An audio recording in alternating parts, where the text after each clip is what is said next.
some motorcycles, you know, behind him. Yeah, there was one. So we should put some. They were there. They were supposed to cross behind him. There they go. Where?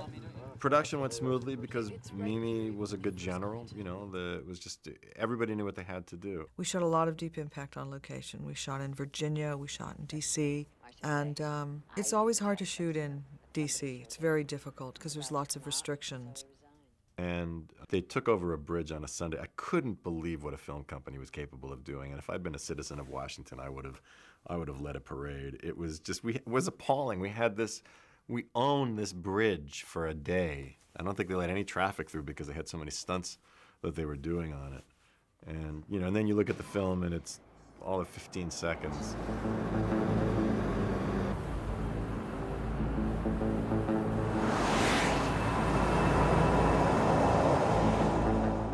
.285A, take 4 marker.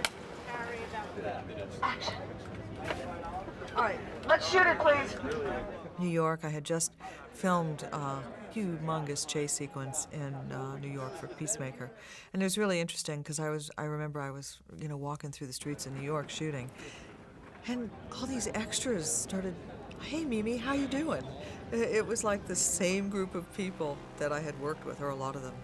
And I always loved shooting in New York. I love New York.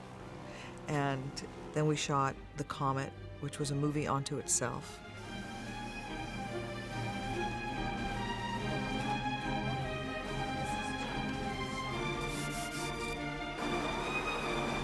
Tom, widen out, widen out.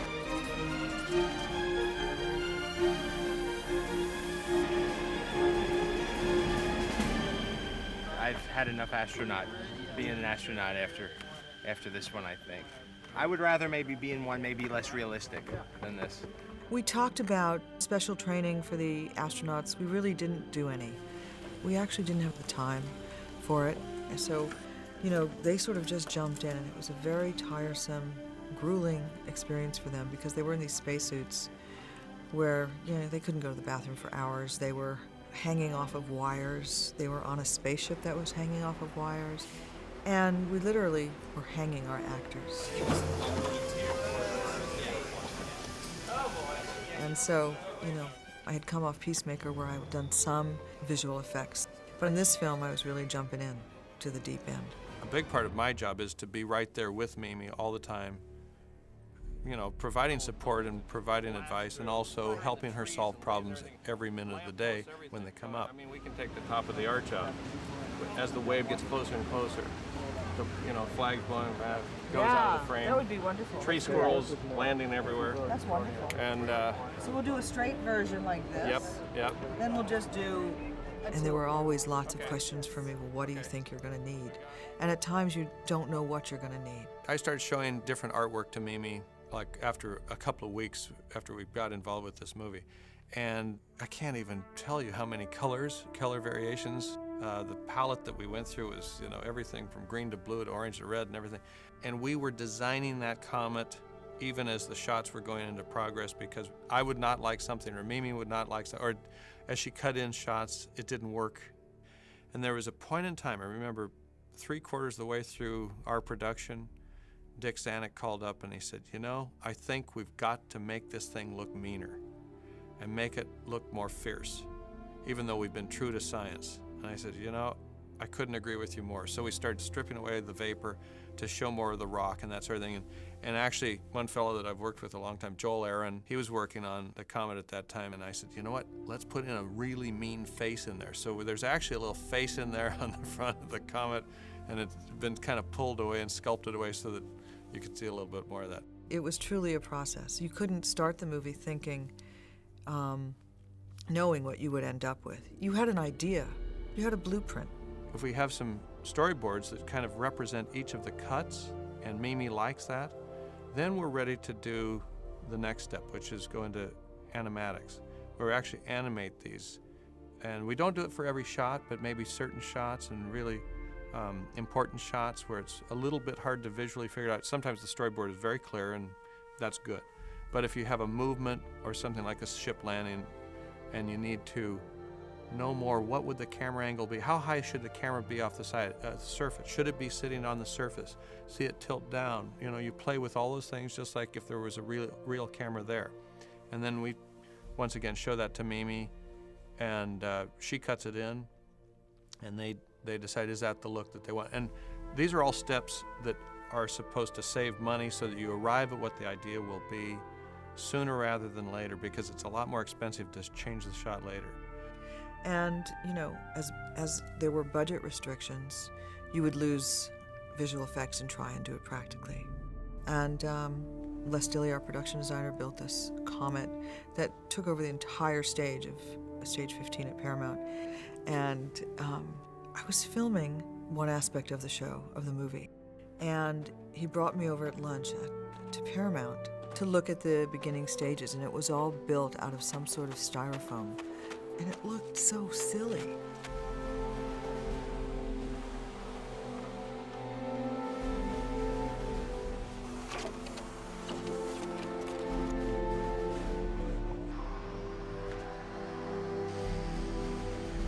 We talked about colors. He'd show me tests of what color it was and how much texture and rut it had. And in the process of building the comet, he would bring over the cameraman so that the cameraman could build in light sources so that the shadows could be played a certain way. And the comet is alive and breathing, so we wanted areas for all the mist to come out of. And we created a lot of that mist, and then of course ILM added the rest of it. And underneath the comet was an army of special effects guys and lighting guys moving, you know, lights, throwing steam in, snow was everywhere. I mean, we had to literally come on the set with masks because the air was, you know, filled with snow that we created. Then we at ILM would essentially enhance or enlarge the background of the set, whether it's vapors or sky, or more rolling comet tundra, you might say, going off into the distance, so that it doesn't stop at that wall. And we do that on most movies these days. And for the master shots then, we did have a miniature comet surface, and we had basically a 12-foot ship that's flown around on our motion control stage, and that is composited against that smaller background. Well, the Messiah was a spaceship that Les and I talked about what it looked like, and then he drew it up, presented it to me, and we played with it, and then we handed it over to ILM, and they built miniatures, and then Les built a set for me. And what's great about building your sets is that you can really design your shots. And I had a lot of shots in mind that I would tell Les, I want to start in this hole and come down and come all the way down into this area here. So a lot of the set was designed for specific shots, and then it just falls together. And there was, the attention to detail was, nothing was left undone.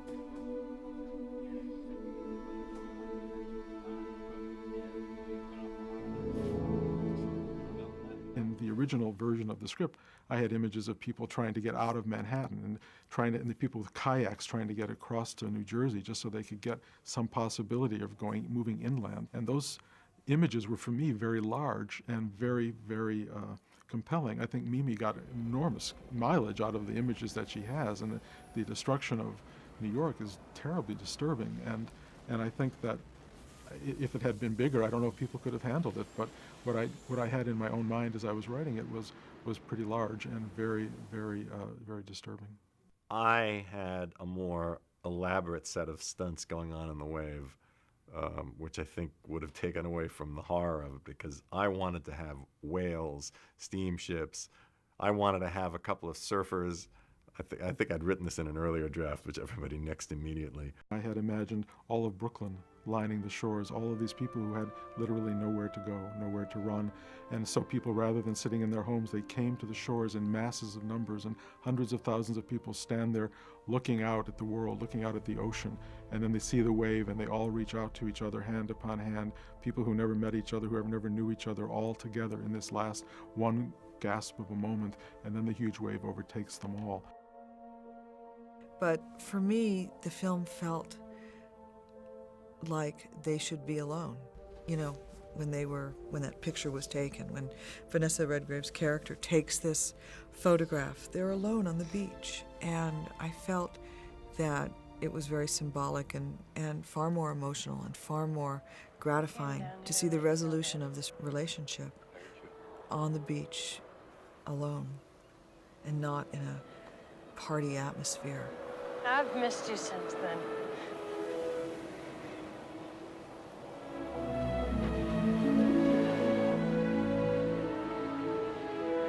I missed you too.